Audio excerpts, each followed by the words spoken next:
Hello, everyone, and welcome to the February 2nd meeting of the Citizen Oversight Board.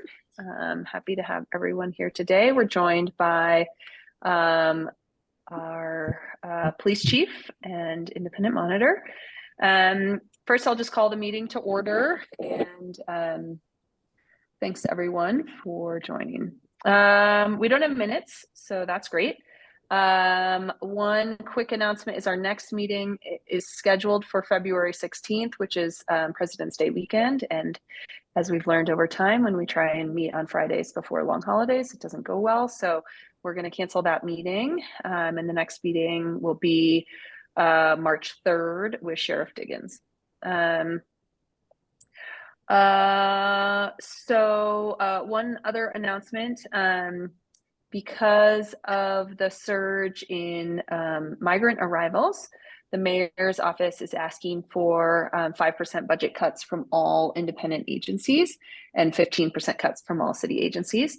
The COB falls within the OIM's budget for this purpose. And so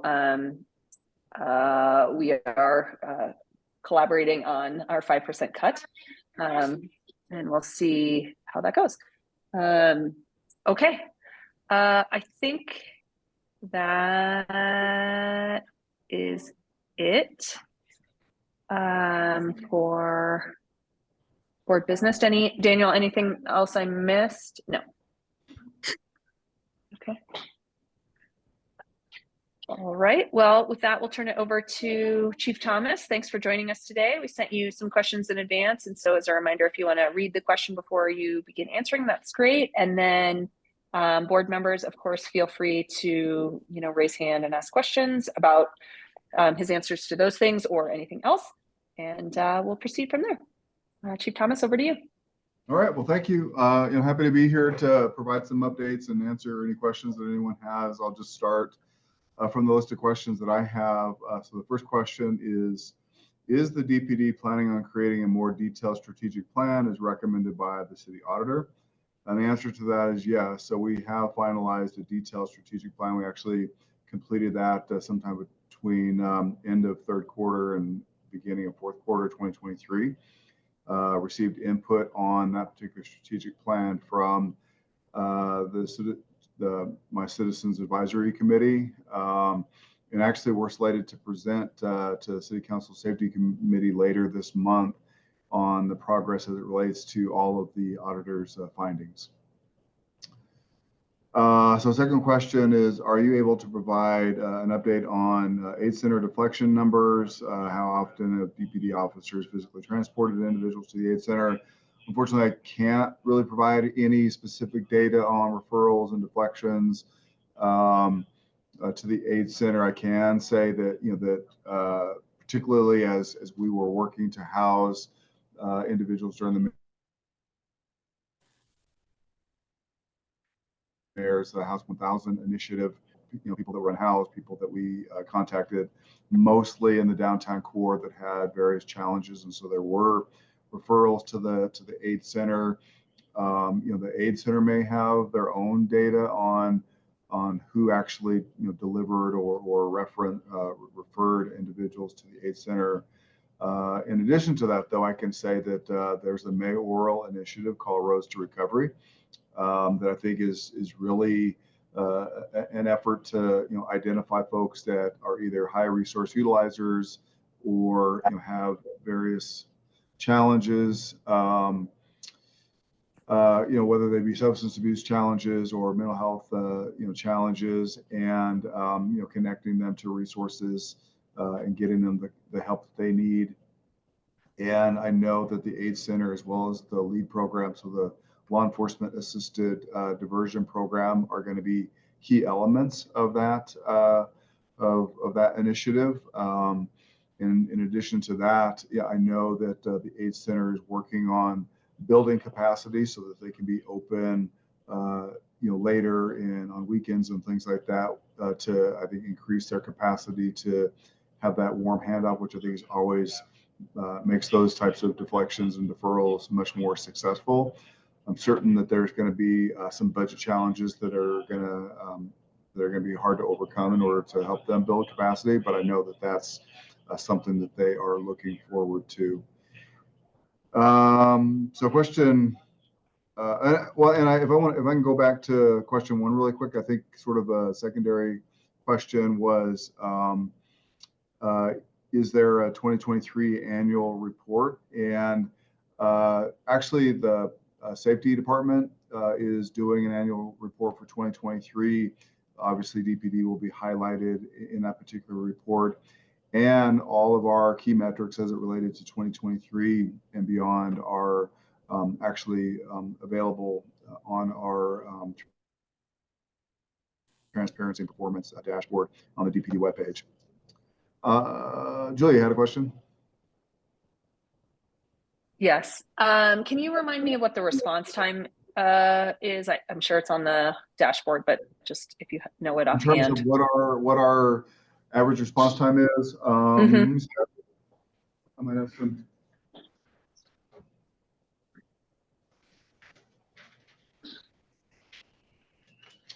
I'm sure I can't find the report that highlights that specifically, but that is something that we track.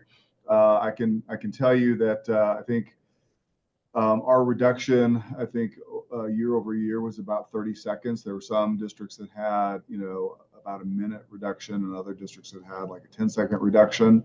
Kind of depending on workload in the various districts. I want to say that we're trending in terms of sort of the higher priority calls, so the 0 to 3. Obviously zeros and ones being the most significant life safety issues, and then the 2s and 3s being certainly serious, but not necessarily life threatening. I think our response time is in about the 16-minute range. Okay. Obviously, much shorter for those those life safety emergencies. Okay, great, thanks. Yeah. And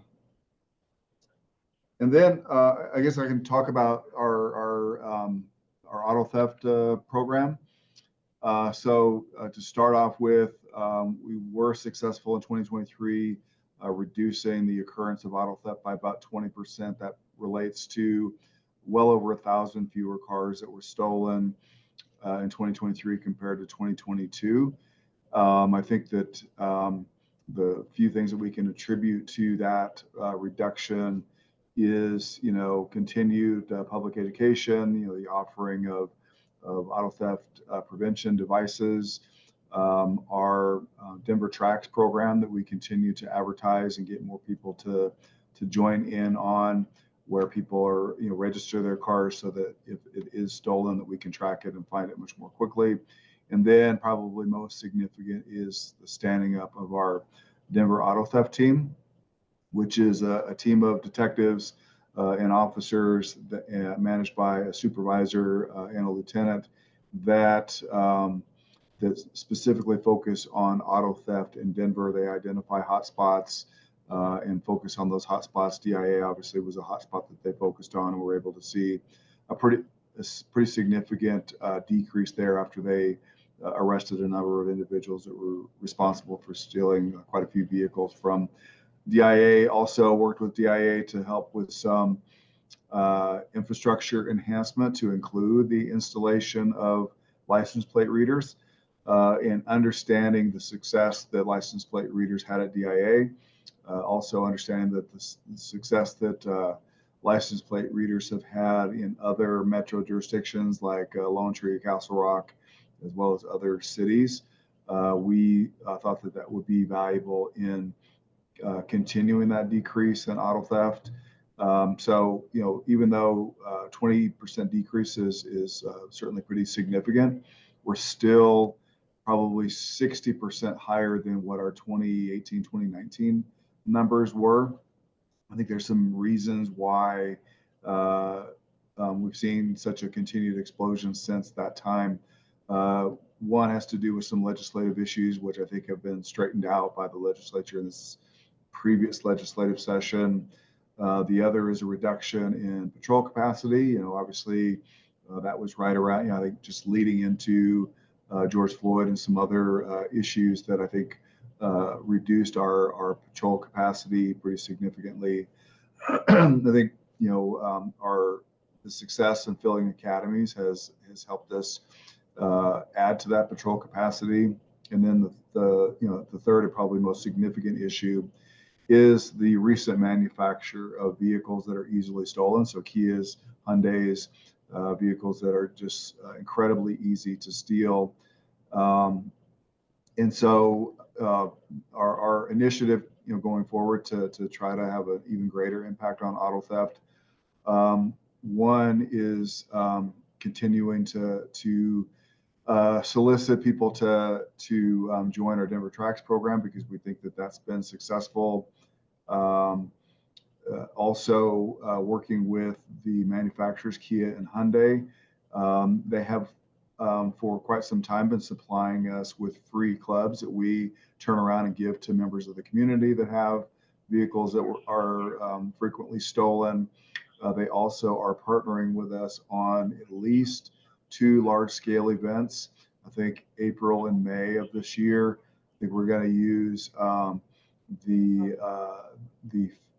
parking lot at Empower Field, and I think another time we're going to use the parking lot at Coors Field to get a large number of vehicles to come in. We'll have people from Hyundai and Kia there to do the upgrade to the vehicles to make it so that they can't be stolen. Because the issue with the Kias and Hyundais is that they're all push to start vehicles, and the push to start, you can make just a minor adjustment to that push to start, and you can get the car to start without the key fob with you at all. And with the upgrade, you absolutely have to have the key fob with you in order to start the vehicle. So we're going to partner with them to have 2 large scale events, so that we can get a lot of people to upgrade their vehicles. And then the third phase of our plan is the installation of these license plate readers, obviously working off of the success that we saw at DIA. So we did an overlay of violent crime data, as well as hit and runs and auto theft, and identified intersections where it was important to install license plate readers. So ultimately, we're going to deploy 111 license plate readers. 18 of those were previously paid for by city council persons Cashman and Sawyer.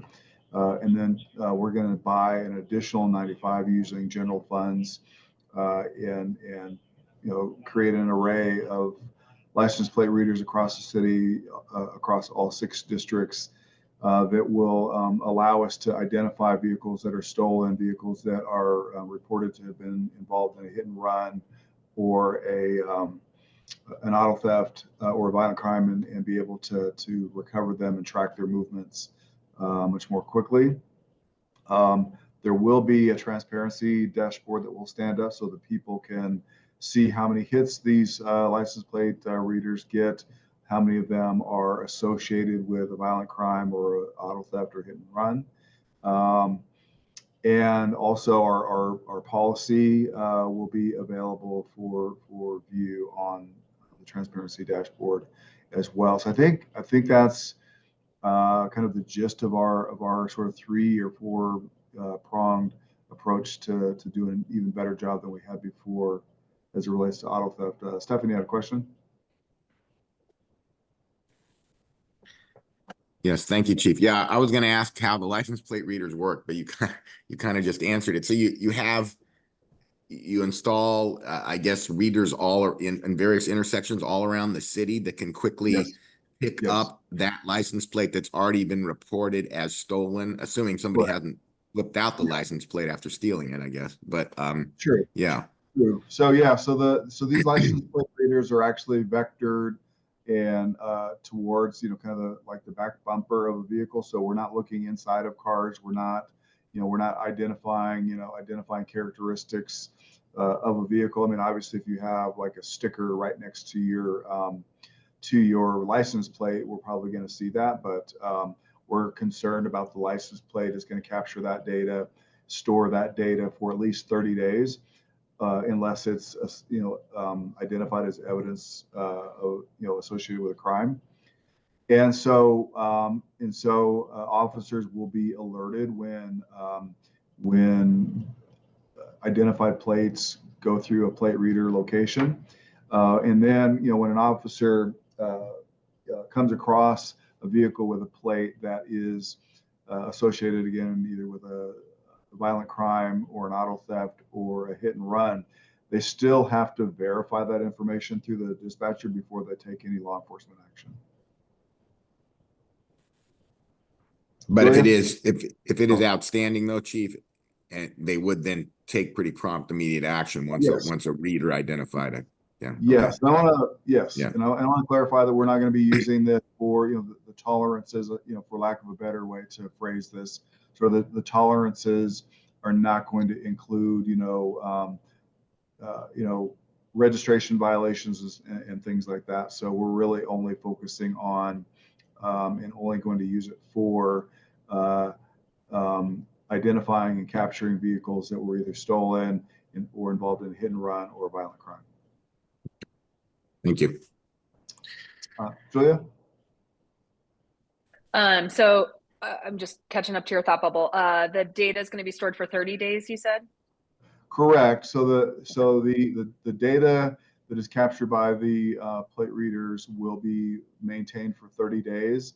Okay. And then it will be gone unless we, I think it's, I liken it very similar to like body worn camera. So retain body worn camera video for a certain period of time, unless it's tagged by an officer as being, pertinent to a call for service or, so same thing. Like if it gets tagged as, this was a stolen vehicle or this was a vehicle used in a violent crime, and we make that arrest, and that's going to be tagged as evidence and maintained for those retention periods. But if it's not tagged, then it's going to be gone in 30 days. Okay. And then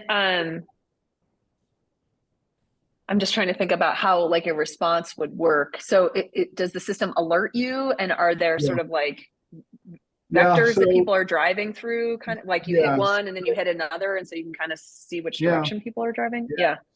So it can work in two ways. And so there's been a license plate reader, I think it's 6 and federal, for years, and the tolerance set on that actually does alert you for higher level traffic infractions,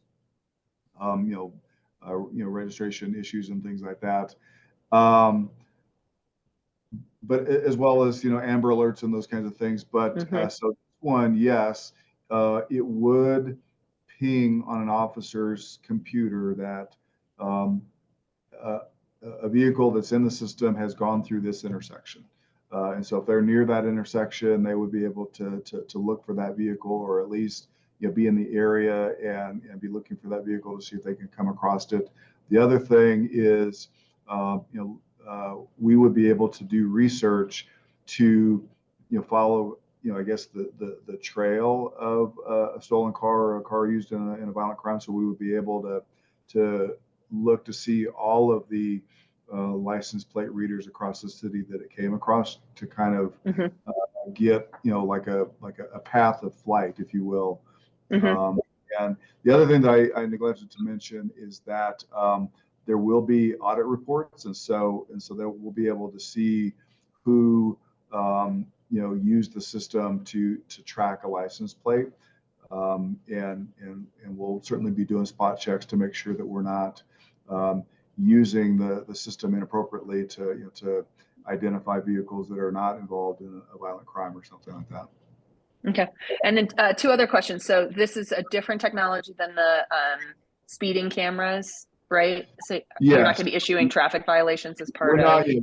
We're not capturing speed data. It doesn't have that capability. So the manufacturer is Flock, and we have other Flock cameras. We have a previous relationship with Flock, who I think just partnered with Axon. So I think that they are joining as the same company, but nevertheless, it doesn't track speed. All it does is capture the license plate. Okay.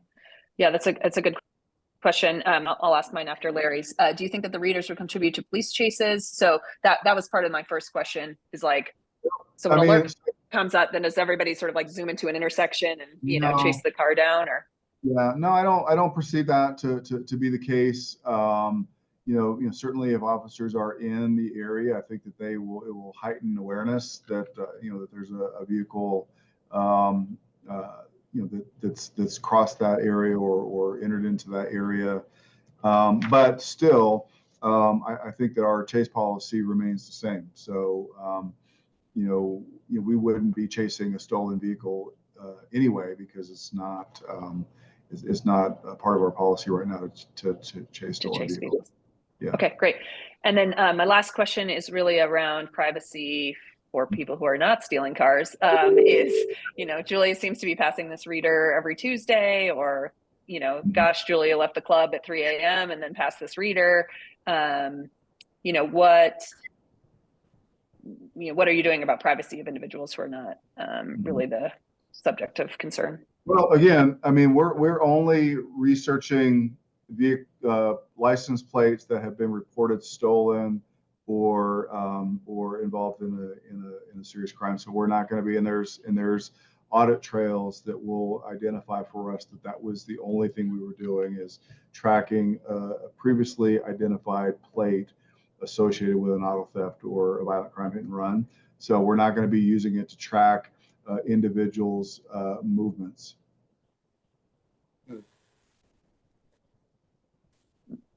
And then is that data corable is the only other question. I'm certain it is. And okay. The other thing I think is important to note is that the information belongs to us. And so, the company that we're working with to install the cameras, Flock, they are not going to be sharing that data with third parties, registrations or Carfax or anything like that. It belongs to us, and we're not going to be sharing it either. Okay, great. Yeah, I remember funny stories from back in the day about LPRs catching people doing things that were upsetting to their spouses, right? But not not crimes. Reasonable, I think, community concern. But again, my understanding is that the way that these cameras will be positioned, all they are doing is, capturing the license plate. They're not looking inside of a vehicle. They're not trying, not even looking at the side of the vehicle to catch identifying marks. It's just a plate number. So, Larry? Yeah, good morning, Chief. My question is around what becomes the protocol for the use of that data in terms of using it to recover stolen vehicles or apprehend somebody? If it's, not to harp on the issue around, is it going to contribute to police chases, but how do you ideally see the department executing the data received to be able to show outcomes? Okay. So I liken it to, the Denver Track program that has been operational for some time right now. So we have the capacity already to tap into OnStar or some other tracking mechanism that's associated with a car in order to track and identify the location of that vehicle. So we're not really encouraging people to chase down these cars. We are looking to find where these cars are, waiting for them to come to rest so that we can either arrest the suspects as they're exiting the vehicle or recover the vehicle because now it's been abandoned. Thank you. That's helpful. Sure.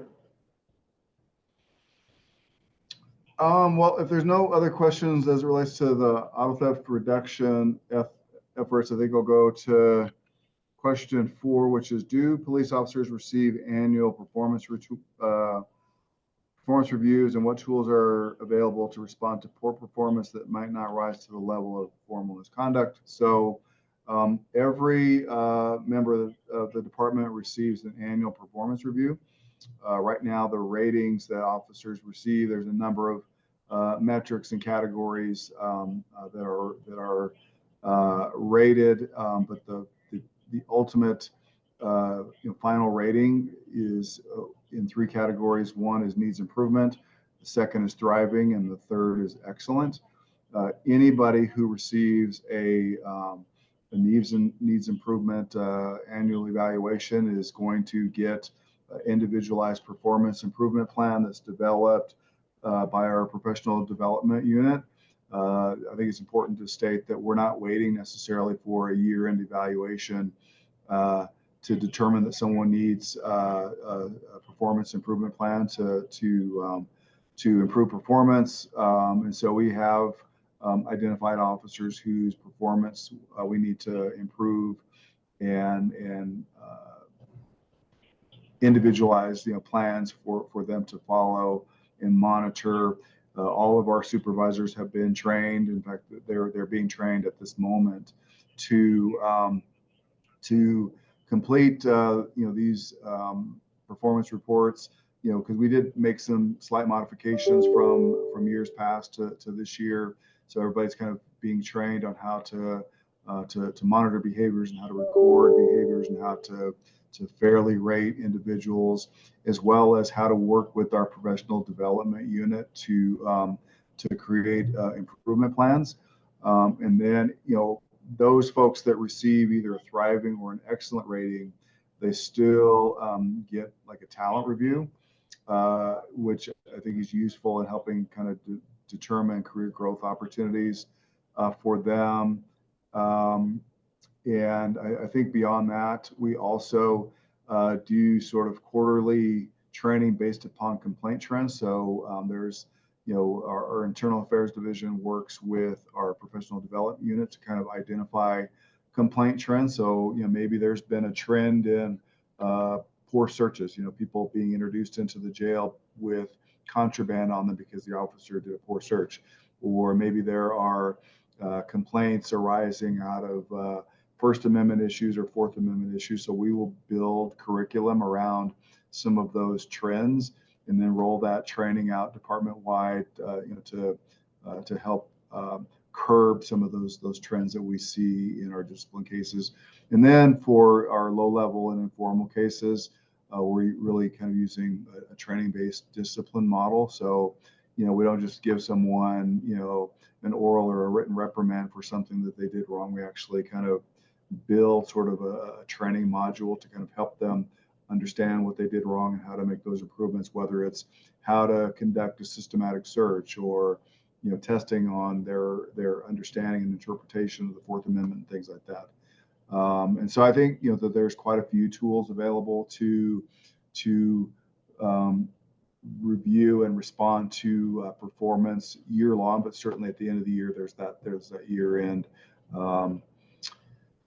performance review report that is completed for every member of the department. Yes, Julia. Do you see any correlation between disciplinary actions and officers on performance improvement plans or low ratings?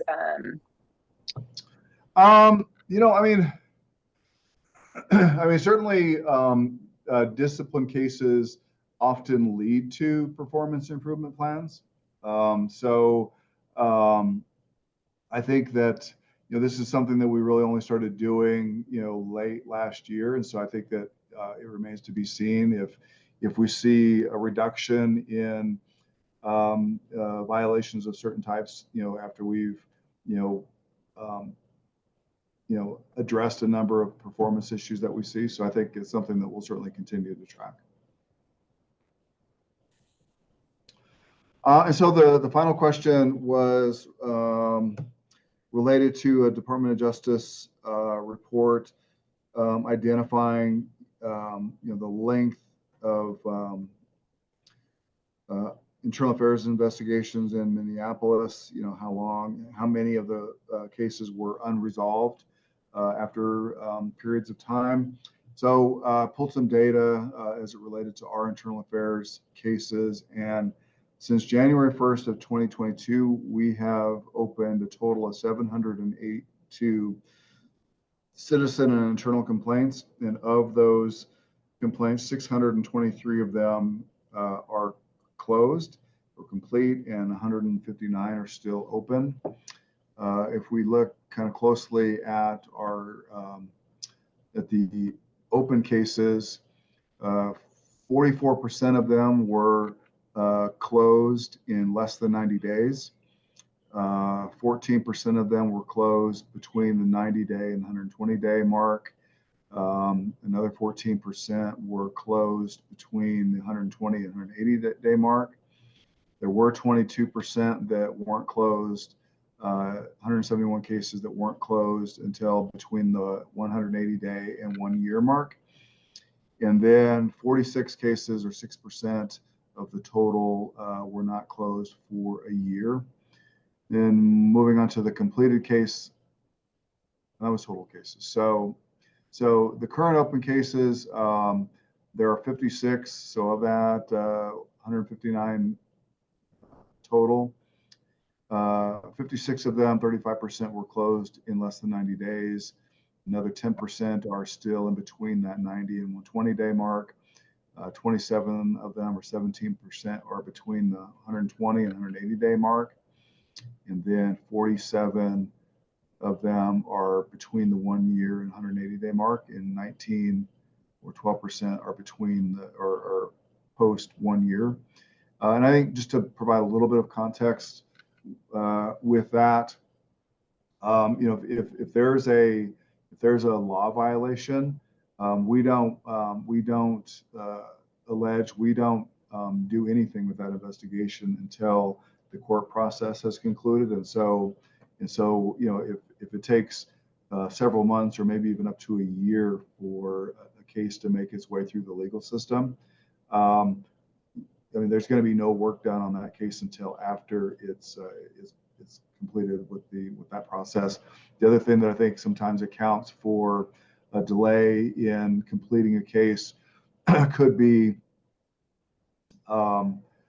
officers on extended leave, or military leave, or family medical leave,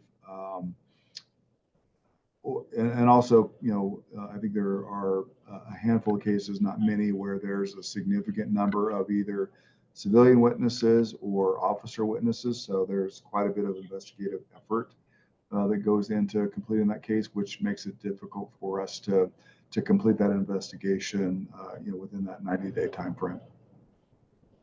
So, Alfredo. Hey, good morning, Chief. Morning. I'd like to go back to the last question around disciplinary issues. Yes. And, I want to preface this with, again, I'm one of the newest members. I'm still wrapping my head around the disciplinary matrix and so on.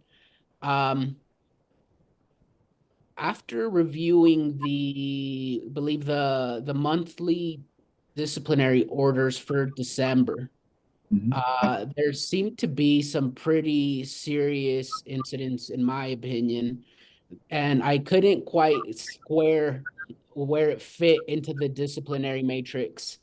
But like, without going into the weeds on the disciplinary matrix, my question specifically is around, I guess, the follow-up. We get the disciplinary orders, what happened, what was done, but then what's the follow-up? Can you help me understand then, how is it that we're then continuing to see, are the different officers that were suspended for 40 days for the pursuit that resulted in the death of the driver, or in discharging their weapon, in showing up to work intoxicated, where do we then get the kind of follow-up of, are the interventions or the supports made available? Are there improvements in behavior? Where's the follow-up? So I would say that there is follow-up in terms of, obviously, an officer that has a significant, a case where they receive significant discipline, obviously they receive that significant discipline, and then when they come back, there are a couple things that I think are put in place. One, I think there are performance improvement plans to make sure that they understand where policy is and how to perform without violating those those rules. I think there's also support in whatever referencing the officer that showed up to work intoxicated. We have a pretty significant wellness and resiliency unit, so they are connected with those people. In fact, anybody who goes through a significant suspension or something like that is connected with our wellness and resiliency unit to address whatever trauma concerns or issues there may be that may be partly to blame for that misconduct.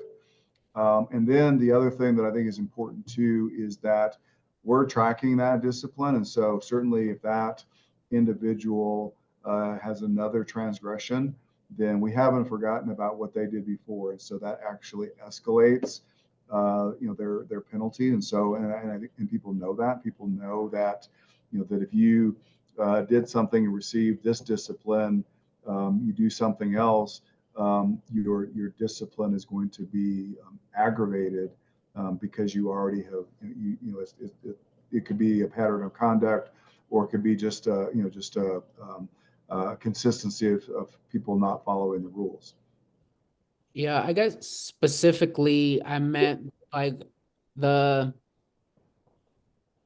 follow-up back to the COB in terms of being able to then close that loop so that we don't just hear the disciplinary orders, but also, I guess, the improvements, and be able to know that the process is working as it needs to. I don't doubt that you have the internal processes to continue to support them, but I'm wondering, I guess, how do we close the loop on disciplinary orders as a COB? I mean, good question. So, I mean, I think that's something that I'm certainly open to. So, whatever, I think we could have a conversation about what that looks like. Is that like is that a report out? Is that maybe part of this, quarterly engagement?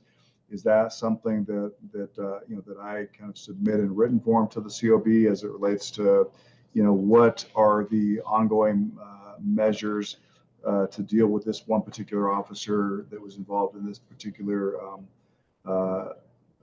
incident of misconduct? And so, open to suggestions, open to, identifying what that looks like and providing you the information that you need. And I mean, I'm so new that I don't really have suggestions, but I think it's important for us to be able to close the loop on measuring the outcome and the success or not on these disciplinary orders that we receive. Sure. Yeah, good point.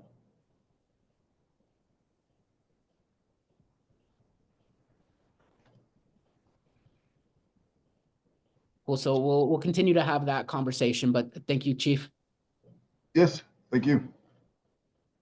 Chief, that data that you provided, going back to the last question, in comparison to Minnesota, it was a little difficult to follow. Can you maybe have Elise or somebody submit that to Daniel or something so that we can have that in writing? Okay. Yep. Just absolutely. for point of comparison. Sure. Thank you. Yep. Thank you.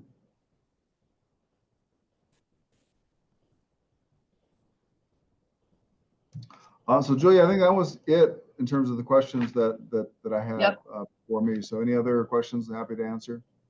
Board members, any other questions for the Chief?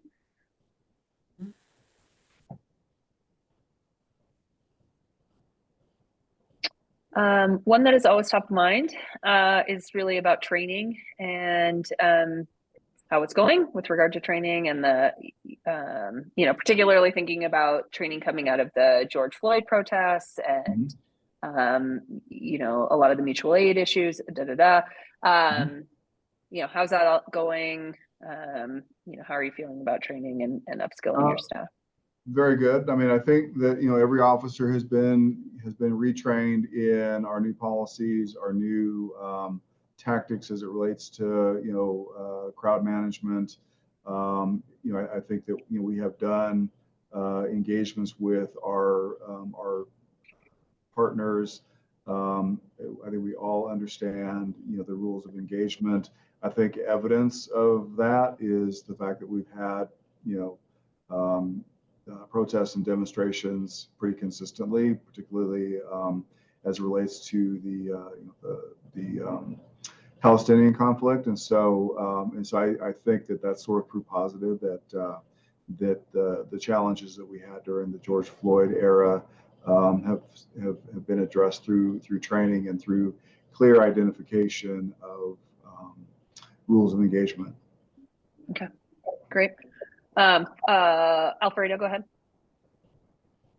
Yeah, so as I was going through and just doing my daily news update, I saw a story that was put out a couple, like maybe an hour ago from Westwood around the 1400 block of Ogden Street being one of the worst in the city.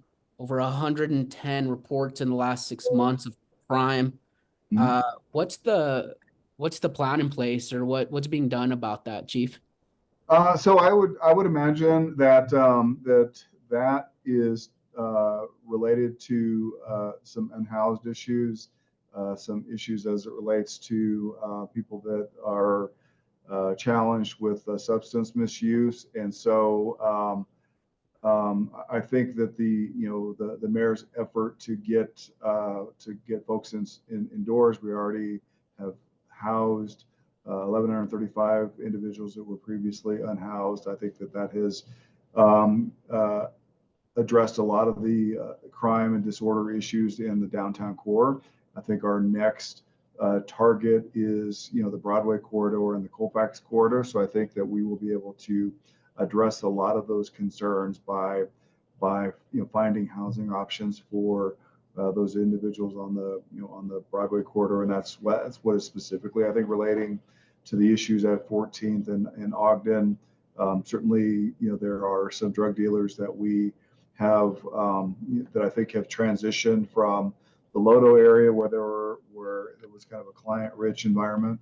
Now that those folks are clear, I think that they're moving to another target-rich environment, which is that lower East Colfax area. And so, our tactic is one to do operations to hold those folks that are preying on the unhoused, or people that have those substance abuse challenges accountable, and also continue to find housing and find other supports for the unhoused community, which also involves connecting them with resources such as the AIDS Center. Great. So TBD,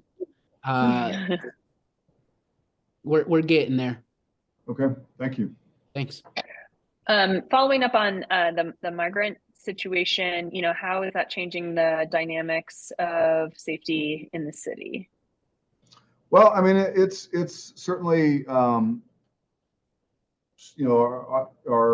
shelter system is stretched to capacity, so it has kind of created a new challenge. We cleared up quite a few large encampments in the low downtown area. Now there are encampments that are developing sort of next to some of these migrant shelter locations. And so, again, working with the mayor's office to mitigate those encampments, try to find housing options for those folks there.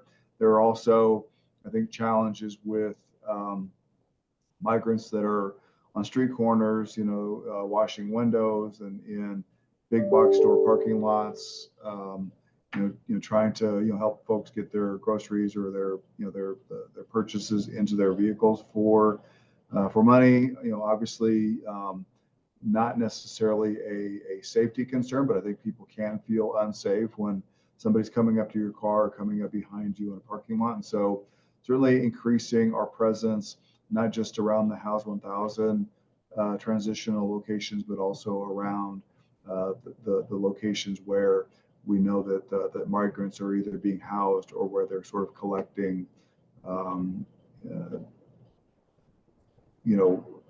encampments or just in other gatherings where they're trying to earn money. It's our strong belief that the overwhelming majority of the migrants that have come here did not come here to commit crimes. I don't think that we're seeing a significant rise in violent crime. I think that they all came here for a chance at a better life, to work, and they're just waiting for that opportunity for the federal government to give them that opportunity to work. And I know that the mayor is hard at work at that. Have there been, Chief, I don't know, a material amount of arrests or detentions involving migrants? No, not really. I mean, certainly they have been involved in some crimes. There were 2 migrant situations that involved some aggravated assaults. I think one was a shooting and another was a stabbing. The stabbing was clearly domestic. The shooting incident, there was some relational components there, so it wasn't random. It were people that knew each other. I think there was also a drug nexus, and so again, we're certainly concerned about the potential for a rise in violence, but right now we're just not seeing a significant rise in violence that we can directly attribute to migrants. Are we seeing any violence against immigrants, Chief? No, outside of the fact that yes, we are tracking, I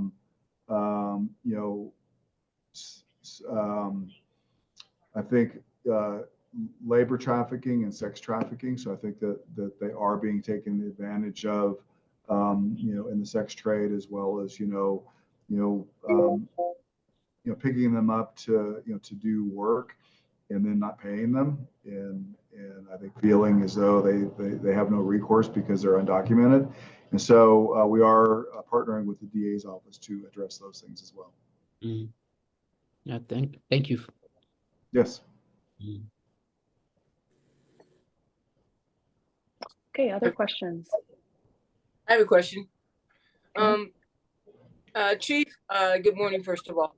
Morning. And I appreciate that you may not know the answer, but there has been contention between the STAR leadership and the community council.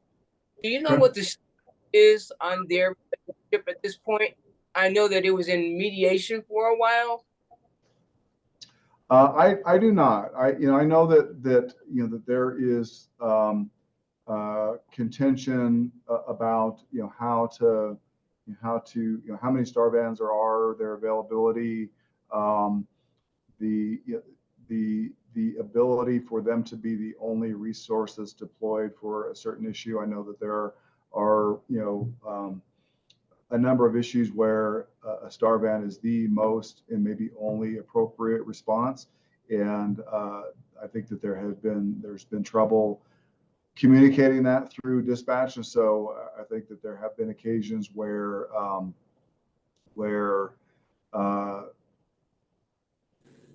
DPD has been dispatched to a situation that is probably more suited for STAR, either because it wasn't communicated or it wasn't clearly understood that they only wanted a STAR response.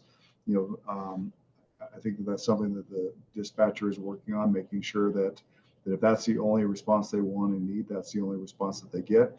Challenge there is that because of the limited availability of the STAR van, there may be a pretty extensive wait for a STAR van. So I know that there's conflict over working through that, but certainly understand conceptually and fundamentally the desire to get the right and only appropriate response to the need. There was a in place working with the STAR program. Do you know if they still? I believe so. And I think that these are probably questions that the DPHE could probably better answer, because they manage the STAR program. Certainly we find significant value in the STAR program, but in terms of the MOU and the sort of the management of the star bands. That's right now a DDPHE responsibility. And Thank Karen, you. I'm happy to help coordinate any questions to DDPHE to follow up on that. Great. Thank you, David. Daniel.